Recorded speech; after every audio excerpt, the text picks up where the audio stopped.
आज सिङ्गो देशलाई साक्षी राखेर स्पष्ट र ठूलो आवाजमा भन्न चाहन्छु, इतिहास तपाईले कोर्नुभयो, भविष्य हामी बनाउँछौं।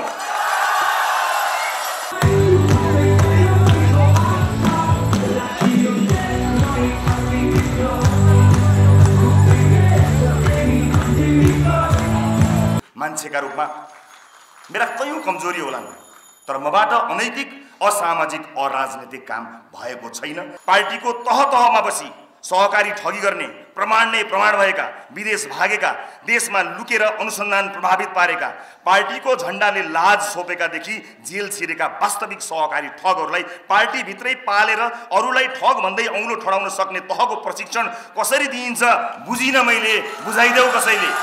शिक्षालयमा लागेको ताला उनीहरूको विवेकमा लागेको ताला हो, जुन नखुली देशको भविष्यको ढोका खुल्दैन। देशको भविष्यमाथि लगाइएको ताला अब हामी हेरेर बस्दैनौं, तोड्छौं र फोड्छौं। यी सबै नयाँ शक्तिहरू इमानदार प्रयास गरेर एक भए भने देशका कयौं सपना एकै झट्कामा पूरा हुनेछन्। यस्तो सहकार्यका लागि रासोपा मन, वचन र कर्मले तत्पर छ। अस्तिसम्म हामीसँग प्रमाण छ भन्नेहरू अहिले पत्रकारले खोज्दा नभेटिने ठाउँमा बस्नु परेको छ। 2079 को निर्वाचनमा हामीले लडेका होइनौं, हामी 84 मा लड्ने निम्तो मात्र दिएर आएका हौं। जित हार त 84 मा लडेपछि थाहा हुन्छ। हरेक दलको भाषणमा रासोपा, विश्लेषणमा रासोपा, बैठकमा रासोपा, पत्रिका, रेडियो, टिभीमा रासोपा, अनलाइन अफलाइन, देश विदेश आँखा खुलेदेखि बन्द नभएसम्म रासोपा। यो रासोपा सकिएको संकेत हो कि रासोपाले सच्याउने संकेत हो। चुनाव लड्दा जे गर्छु भनेर सबैभन्दा ठूलो स्वरले भनियो, सरकारमा त्यही गर्न गएको अनि सरकारमा गएर त्यो भटाभट गर्न सुरु गरेको, जसबाट हात्ती र दुई ठूला दल मिलेको। न कुनै महामारी, न कुनै आक्रमण, न कुनै प्राकृतिक विपत्ति, न कुनै आन्दोलन। दुई दल किन मिले? त्यो पनि यति हतार र हताशमा। हामी सरकारमा गएको किन र गएर के गर्यौं भन्ने कुरा पुष्टि गर्ने योभन्दा ठूलो दृष्टान्त अरु के नै हुन सक्छ र? इलामले हाम्रो टाउकोमा घण्टी बजायो र भन्यो, यतिले पुगेन, अझै तीक्ष्ण, चतुर र सचेत परिश्रम गर, इलाममा बस, यति भयो। यो भैलोदो आकारबाट त्रसितहरूले हामी गिर्दो र घट्दो क्रममा छौं भनेर स्याल हुइयाँ पिटेका छन्। उनीहरू झुटा प्रचार गर्दै हामी थाकिसक्यौं, हारिसक्यौं भन्छन् र केही हाम्रा साथीहरू तिनैका झुटा प्रचार पत्याएर हारे झैं निराश देखिन्छन्। तर सोची हेर्नुस् त, युद्ध नै लडेको छैन, कसरी हारिन्छ? 2079 असार 7 गते पार्टी स्थापनाको घोषणा गर्दा धेरैले अराजनीतिक लहर भनेका थिए, तर 2079 मङ्सिरको आम निर्वाचनमा आइपुग्दा रासोपा मुलुकको चौथो शक्ति बन्यो। हाम्रो संसदीय उपस्थिति राजनीतिक अभ्यासको फरक पृष्ठभूमिमा स्थापित नीलो क्रान्ति थियो। केही हदसम्म पुराना राजनीतिक दलहरूप्रतिको वितृष्णा र धेरै हदसम्म नयाँ दलप्रतिको आकर्षणका कारण यो सम्भव भएको थियो। व्यवस्था होइन, अवस्था परिवर्तनको नारा एवं सुशासनको पक्ष र भ्रष्टाचार विरुद्धको हाम्रो एजेन्डालाई मतदाताले अनुमोदन गरेका थिए। विषयगत क्षेत्रमा तथ्य र तर्कसहितको प्रस्तुति, नागरिकका मुद्दाको निरन्तर पैरवी, कानुन निर्माणमा सुझबुझपूर्ण अग्रसरता जस्ता हाम्रा 21 सांसदको विशेषताले संसदमा रासोपाको उपस्थिति छोटो समयमै स्थापित भयो र संसदको जबरजस्त उपस्थितिकै कारण हामीप्रति आम नागरिकको पनि विश्वास बढ्यो। नजरअन्दाज गर्नै नसकिने उपस्थितिकै कारण रासोपालाई चौतर्फी घेराबन्दी गर्ने प्रयास भयो र जारी छ। झुटा लान्छना मार्फत नेतृत्वको बदखुवाई, राजनीतिक र व्यक्तिगत प्रतिशोधका आधारमा नेताहरूमाथि प्रहार एवं सामाजिक सञ्जाल लक्षित कुप्रचार आदि कारणले तपाईहरुलाई लाग्ला छोटो समयमै हामी केही कमजोर भएका छौं, तर तथ्यले भन्छ हामी कमजोर होइन, बलियो भएका छौं, फैलदै छौं। यसैले जबरजस्ती पटक पटक दोहोर्याएर स्थापित गर्ने प्रयास गरिएका यी र यस्ता सबै भ्रमहरू खारेज गर्दै पार्टी भनेर कुनै अमुक व्यक्तिलाई देखाएर पन्छिने, महत्त्वपूर्ण जिम्मेवारीमा रहेर पनि गुनासो मात्रै गरिरहने र 2 वर्षमै योगदानको हिसाब किताब खोज्ने हुर्कदो प्रवृत्ति चिर्न पनि यो भेला आवश्यक छ। 2 वर्ष बीचमै गुणास्तरदेखि संसदसम्म उपस्थिति जनाउने सम्भवतः नेपाली इतिहासको पहिलो दल हौं हामी र यो उपस्थिति छोटो समयमा हामीले आर्जन गरेको शक्ति हो।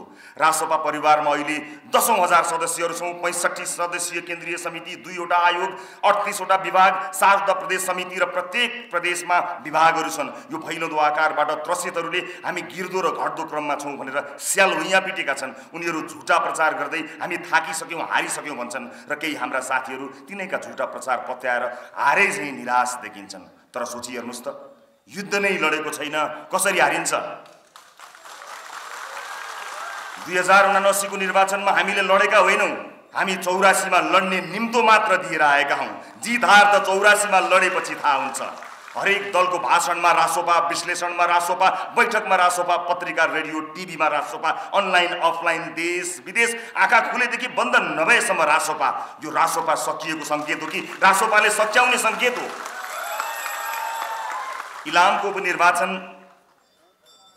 इलामको उपनिर्वाचन परिणामलाई लिएर हामीमा निराशा बढेको पाएको छु। इलाममा 2079 को निर्वाचनमा हाम्रो 1335 मत थियो, 81 मा 5050 मत पायौँ। यति छोटो अवधिमा झन्डै 4 गुणा मत बढाएका हामी निराश हुनुपर्ने हो कि उत्साही हुनुपर्ने हो? म यसको जवाफ पनि यही बेलामा खोज्न सकिन्छ भन्ने कुरामा निश्चिन्त छु।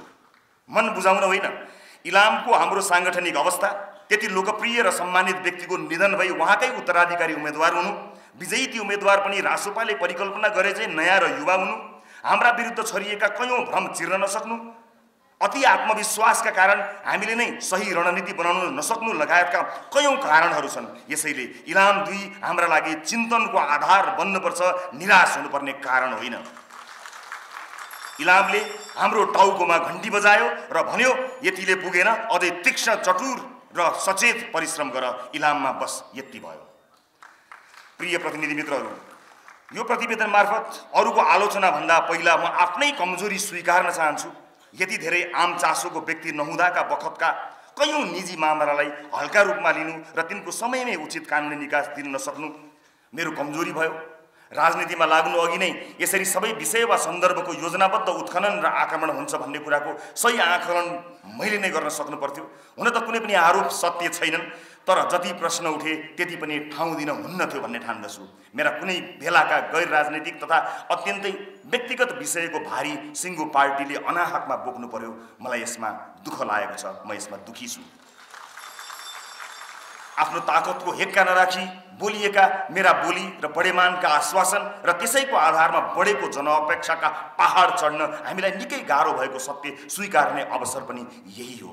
मान्छेका रूपमा मेरा कयौं कमजोरी होलान्, तर मबाट अनैतिक, असामाजिक, अराजनीतिक काम भएको छैन। राजनीति यतिसम्म निर्मम र निकृष्ट हुन्छ भन्ने अनुमान र त्यसको पूर्व तयारी गर्न नसक्नु मेरो कमजोरी हो। यसबाट मैले सिक्नुपर्ने विषय त छँदैछ, मलाई हेरेर अरू साथीहरूले पनि सिक्नुपर्ने धेरै विषय छन्। कयौं सीमितता र कमजोरीका बावजुद पनि मलाई निशर्त र निस्वार्थ साथ दिने रासपा परिवारका सबै सदस्यप्रति ऋणी छु, नतमस्तक छु र आभारी छु। अस्तिसम्म हामीसँग प्रमाण छ भन्नेहरू अहिले पत्रकारले खोज्दा नभेटिने ठाउँमा बस्नु परेको छ।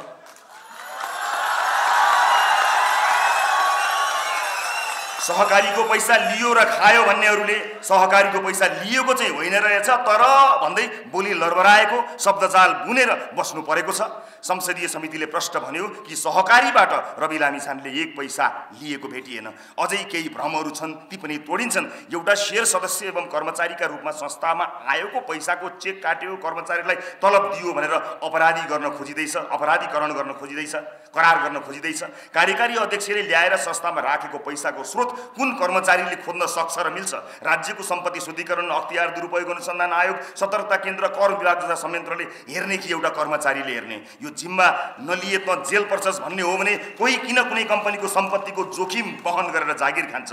यसले निजी व्यवसाय कसरी चल्न सक्ला? गहन प्रश्न बनेको छ। कहिले मसँग प्रमाण छ भन्ने, फेरि त्यो प्रमाण गृहमन्त्रीसँग छ भन्ने, कहिले सहकारी अपचलन भन्ने, अनि फेरि गोर्खा मिडिया अपचलन भन्ने कुरा फेर्दा अब एक दिन उनीहरू ग्यालेक्सी टिभी हेर्नेहरू पनि सहकारी ठगुन् भन्ने निष्कर्षमा पुग्न सक्नेछन्। हाल गठित सहकारी छानबिन समितिको टिवार अन्तर्गतका सहकारीको मात्रैको तथ्याङ्क अनुसार 87 अर्ब रुपियाँ अपचलन भएको छ। मूलधारका मिडियालाई मेरो अनुरोध छ कि अबको 100 दिन मेरो होइन, त्यत्रो पैसा हिनामिना गर्नेहरूको पछि लागिदिनु होला।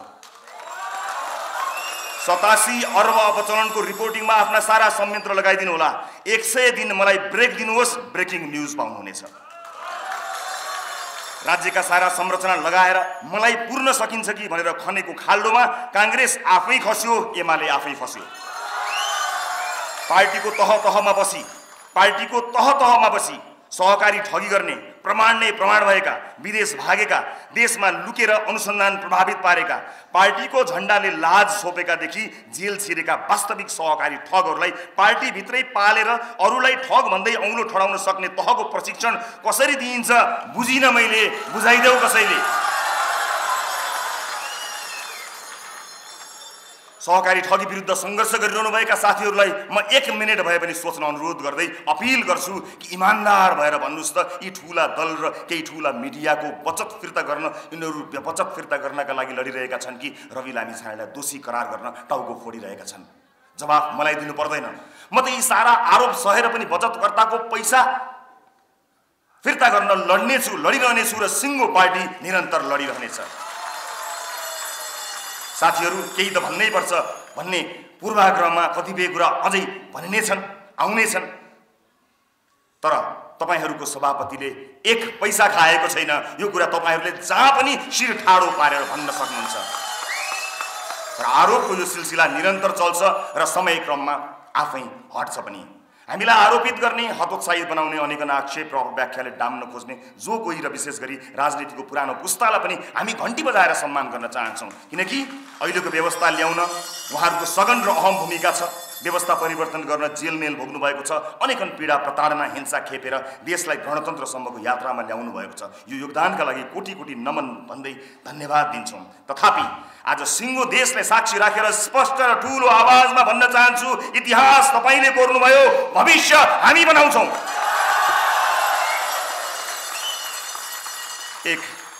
विगतदेखि वर्तमानसम्म राजनीति षड्यन्त्र र कुशासनको सिलसिला। हरेक कालखण्डमा राजनीतिमा षड्यन्त्र मात्रै भयो। नेपालका शासकहरूले सत्ताको दोहन, दुरुपयोग एवं जनताको अपमान गरे। प्रजातान्त्रिक उपलब्धिपछि पनि दलहरूले सत्ताका लागि षड्यन्त्र र जालझेलमा आफ्ना सबै शक्ति र उमेर लगाए। राजनीतिको ध्येय सत्ता र सत्ताको ध्येय नागरिकले महसुस गर्ने सुशासन, सामाजिक न्याय र विकास हुनुपर्ने हो। तर नेपालको राजनीतिमा षड्यन्त्र मात्रै भयो। होस खुलेदेखि नै राजनीतिमा लागेकाहरूले सिकेको केवल षड्यन्त्र मात्रै हो भन्दा अत्युक्ति नहोला। सुशासन र विकास उनीहरू भन्न पनि छोड्दैनन्, गर्न पनि सक्दैनन्। कुनै समय गर्न चाहन्थे पनि होला, तर अब नसक्ने भएका छन्। आन्दोलन गर्नु पर्यो, सरकार गिराउनु पर्यो, पार्टी फोड्नु पर्यो, संवैधानिक लगायतका निकायमा आफ्ना मान्छे भर्नु पर्यो भने, आफ्ना चन्दादातालाई नीति नै बनाएर सघाउनु पर्यो भने, बार्गेनिङ गर्नु पर्यो वा खुराफातजन्य यस्ता काम गर्नु पर्यो भने उनीहरू सक्छन्, पोख्त छन्। यी विषयहरू धागो जस्तै जेलिएर आफैमा यति जटिल हुन् कि यति गर्ने मान्छेले जीवनमा अरू केही गर्न त केही सोच्न समेत सक्दैन। यो उहाँहरूको संरचनागत DNA हो। यसबाट उम्कने हो भने ती पार्टीहरू नै रहँदैनन्। तर देश जवाफ र समाधान खोज्न यो प्रश्न गरौँ, 34 वर्षमा देशको विकास जति हुनुपर्थ्यो त्यो भयो कि भएन? देशमा सम्भावना नदेखेर आशा नै मारेर विदेश पलायन हुने युवाहरूको सङ्ख्या आकाशिएको छ कि छैन? प्रत्येक वर्ष आर्थिक सम्भावना खुम्चिँदै जाँदा उद्योग धन्दा चौपट भएको हो कि होइन? भ्रष्टाचार बढेको हो कि होइन? उत्पादनमूलक उद्योगको आकार र रोजगारी घटेको हो कि होइन? आयात भट्टै बढेर व्यापार सन्तुलन चर्केको हो कि होइन? अनिवार्य दायित्व समेत आन्तरिक ऋणबाट धान्नु परेको हो कि होइन? रेमिटेन्स घट्दा देश टाट्नै पर्ने अवस्थामा पुगेको हो कि होइन? 34 वर्ष हाम्रै हाराहारीका कयौं छिमेकी देशहरू 4-5 गुणा बढी धनी भइसकेका छन् कि छैनन्? अब प्रश्न आउँछ, यो कसले गरेको हो? यो सब कर्ममा कांग्रेस, एमाले, माओवादी फरक समयमा दोषी छन्। सत्ता सञ्चालकका रूपमा अझै बढी कांग्रेस र एमाले दोषी छन्। अब भन्नुहोस्, एक्लै दोषी प्रमाणित दुई दल मिल्दा चाहिँ उनीहरू कसरी निर्दोष हुन्छन्? उनीहरू भन्छन् देशमा सुशासन भएन, आर्थिक सामाजिक व्यवस्था बिग्रियो, युवा पलायन भए, उत्पादन छैन, नागरिकको स्वास्थ्य शिक्षा अवस्था कमजोर भयो, आदि आदि। जे भयो गयो बिग्रियो भनेका छन्, ती सब गर्यौं बिगार्यौं भन्न सक्नु पर्थ्यो। यतिका वर्षमा भएका भ्रष्टाचारको जिम्मा यिनै ठुला दलले लिनुपर्ने होइन र? पुराना पार्टीका कयौं नेता कार्यकर्ता आज अदालत धाउँदैछन्, जेलमा छन्। पहुँच पुर्याएर चोखिएका वा बचेकाहरूको त हिसाबै छैन। अबको 3 वर्ष उनीहरूको ध्यान एकअर्कालाई कुनै हालतमा पनि नचिड्याउने र सत्ता टिकाउनेमै केन्द्रित हुनेछ। अर्थात् 34 वर्षको षड्यन्त्रको निरन्तरता। 2/3 सरकार अर्काको पार्टी फोड्न, उपसभामुख फेर्न, आफ्ना नेता जोगाउन, विरोधीलाई फसाउन, सामाजिक सञ्जालमा लेख्नलाई थुन्न केन्द्रित छ। सम्झनुहोस् त, एक्लैलाई बहुमत या 2/3 दिने हो भने यिनले के गर्ने रहेछन्? इनका प्राथमिकता के रहेछन्? षड्यन्त्र अनि षड्यन्त्र मात्रको सिकाइ, अभ्यास र सोचले देश समस्या नै समस्याको चाङमा छ। सत्ता प्राप्त गर्न टिकाउन र गुमेको खण्डमा पुनः प्राप्त गर्न नै सारा जीवन खेर गएको छ। आज नेपाली कांग्रेसका सभापति चिडिएको 1 मिनेटमा सरकार ढल्छ, यो कुरा बुझेरै हुनुपर्छ। सच्चा साझेदार रिजाउन एक महिलालाई महाअभियोगको डण्डा देखाउने, अर्को महिलालाई प्रधानमन्त्रीको झण्डा देखाउने ट्रायल कार्ड सरेआम पारियो। दुई शक्तिशाली दल मिलेर सरकार बनाएको 100 दिन नपुग्दै मञ्चन गर्न खोजिएको यो तहको षड्यन्त्रले बुझ्ने गरी भन्छ राष्ट्रका प्राथमिकता र यिनको प्राथमिकतामा आकाश जमिनको अन्तर छ। वर्तमान सरकारको 2/3 मतले देशको हुर्मत लिनेमा शंका छैन, मात्र कति कम क्षतिमा हाम्रो प्राण जोगिन्छ हेर्ने त्यति मात्रै हो। ठुला दलको सरकार भन्दा क्याम्पसमा लागेको ताला खुल्नु पर्थ्यो, तर दुर्भाग्य अब एउटाको ठाउँमा 2वटा ताला लाग्ने स्थिति बन्यो।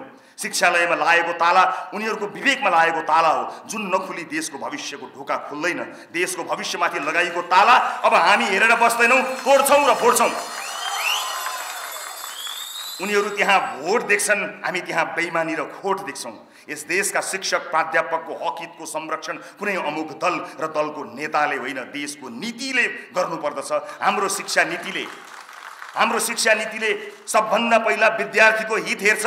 यसो गर्दा शिक्षक र कर्मचारीको हक अधिकारको सम्मान एवं आर्थिक सामाजिक सुरक्षाको ग्यारेन्टी गर्छ। राजनीति एउटा चुनावबाट अर्को चुनावका लागि होइन, एउटा पुस्ताबाट अर्को पुस्ताका लागि गरिनुपर्छ। देशलाई यो दलदलबाट निकाल्ने उपाय हामीसँग छ। निराशा समस्याको समाधान होइन, अँध्यारोलाई सरापेर वा गाली गरेर अँध्यारो हट्दैन। अँध्यारो हटाउन उज्यालो बाल्नुपर्छ। समस्या देखाएर मात्र भाग्ने होइन, त्यो हाम्रो नियत होइन। हामी समाधान प्रति पनि प्रष्ट छौँ। यस प्रतिवेदनमा समाधानका बुँदाहरू पनि समावेश गरेको जानकारी गर्दछु। 2 वर्ष सिकाइको परिष्कृत अभ्यास। संसदीय फाँटमा जुन रफ्तारले आफूलाई स्थापित गर्यौं, पार्टीको सांगठनिक क्षेत्रमा सकेनौं। पार्टीका संरचना निर्माण र विस्तारमा अलमलमा पर्यौं। 2 वर्षको बीचमा पार्टी सबै पालिका र वडा तह पुग्नुपर्ने थियो, तर पुर्याउन सकेनौं।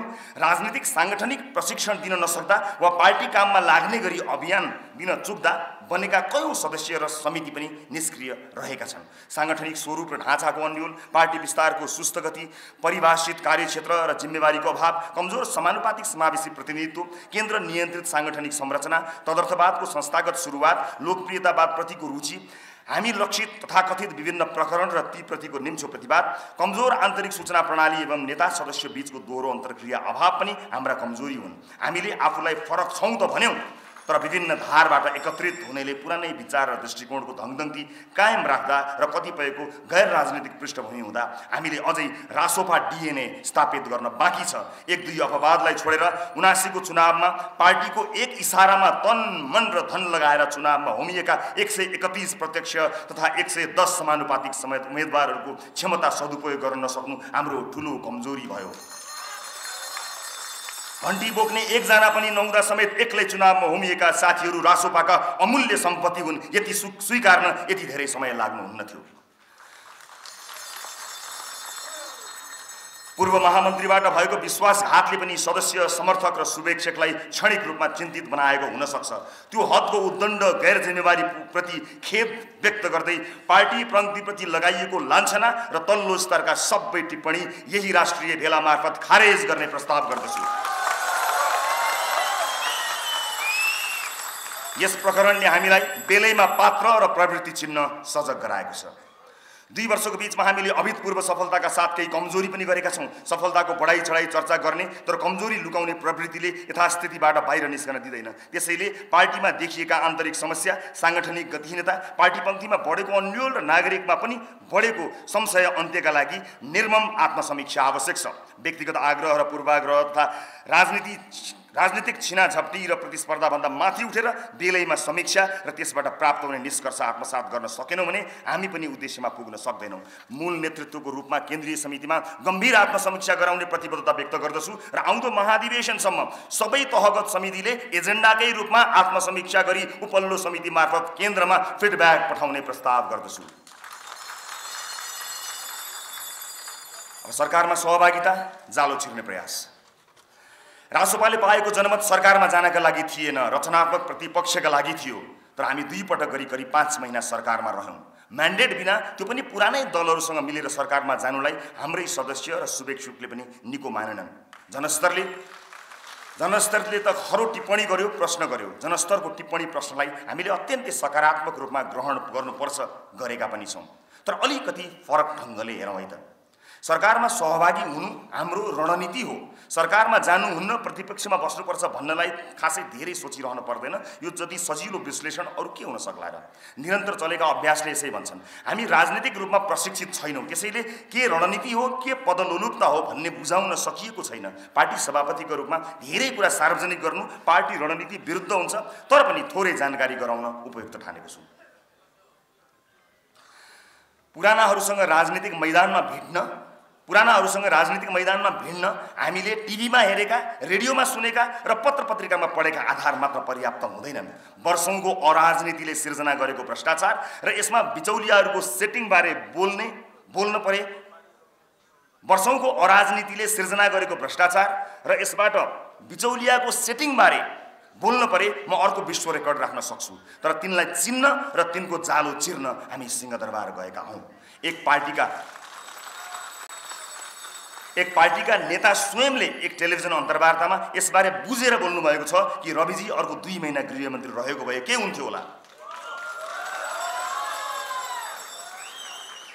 अर्को पार्टीको नेताले समेत कुरा बुझेर दिएको सार्वजनिक अभिव्यक्ति मनन गर्न आग्रह गर्दछु। फेरि पनि प्रश्न आउँछ, सरकारमा किन गएको?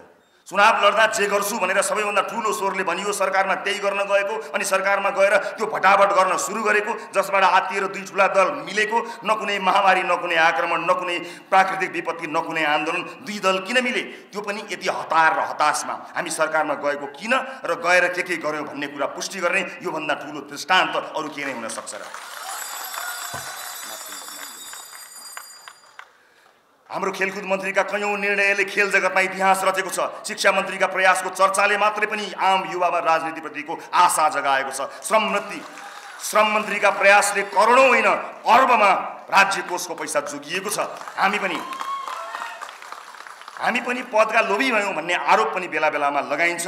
यो आरोप अझै बढी ममाथि लगाइएको छ। यदाकदा सुनिन्छ कि गृहमन्त्री पायो भने यसलाई केही पनि चाहिन्न। पदलोलुप रहेको भए प्रधानमन्त्री बन्ने प्रस्तावलाई किन नखार्थे होला र? पदलोलुप मान्छेले देशकै सर्वोच्च पद कार्यकारी प्रधानमन्त्री हुने प्रस्ताव किन छाड्थे होला र? प्रतिनिधि मित्रहरू, व्यक्तिगत सफलतामा नाच्न मसँग थुप्रै कीर्तिमानका गीतहरू छन्।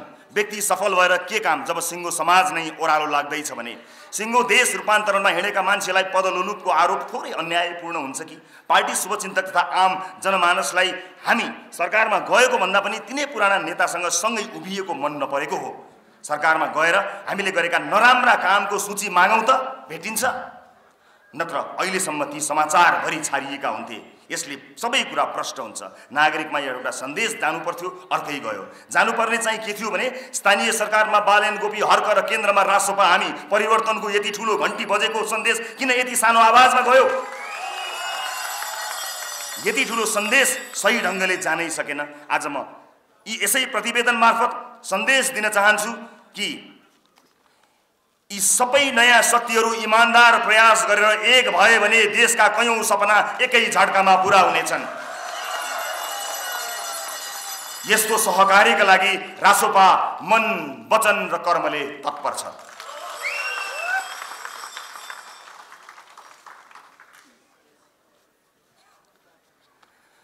वैचारिक आधार र सांगठनिक संरचना क सिद्धान्त र विचारमा हाम्रो प्रष्टता। अधिकांश पुराना राजनीतिक दलका नेता कार्यकर्ता तथा कतिपय स्वघोषित बुद्धिजीवी र टिप्पणीकार रासोपालाई दर्शन, सिद्धान्त र विचारहीन दलको रूपमा प्रचार गर्दैछन्। जलेश्वर बैठक मङ्सिर 11-13-2080बाट पारित नीति विचार प्रस्तावनाले हाम्रो अर्थ राजनीतिक धरातल सुस्पष्ट पारेको छ। हामी वादसँगै कर्म, सिद्धान्तसँगै इमान र विचारसँगै विवेकको बलमा मुलुकको रूपान्तरणलाई गति दिलाउन सकिन्छ भन्ने विश्वास गर्छौँ। हामीले राष्ट्र र नागरिक एवं तिनको हितभन्दा माथि वाद हुन्छ भन्ने कल्पना गरेका छैनौँ। यो देश वर्षौंसम्म यथास्थितिमा रहनुको मूल कारण वाद होइन विवाद हो भन्ने सत्य स्वीकारेरै हामीले वादको विस्तारित व्याख्या गर्दै त्यसको सार्थकता आम जनताको जीवनस्तर र मुलुकको समग्र उन्नतिसँग जोडेका छौँ। वाद, विचार, आदर्श, दर्शन बिनाको राजनीतिक दल हुनै सक्दैन। हाम्रो विचार सिद्धान्त बाँकी सबैको भन्दा कम उन्नत छैन। फरक यति मात्र हो कि हामी विचार सिद्धान्तका बाँसुरी फुकै गर्न चाहँदैनौँ। यद्यपि लोकतान्त्रिक प्रतिस्पर्धा, संवैधानिक सर्वोच्चता, शक्ति पृथकीकरणको सिद्धान्त, विधिमा आधारित सुशासन, समता, समानुपातिक समावेशी प्रतिनिधित्व, व्यक्तिगत स्वतन्त्रता र मानवाधिकार, सामाजिक न्याय सहितको उदार अर्थतन्त्र, निजी उद्यम, लगानी अनुकूल लोक कल्याणकारी राज्य र स्वच्छ नियमनकारी संरचना लगायतका विषयमा हामी प्रतिबद्ध छौँ।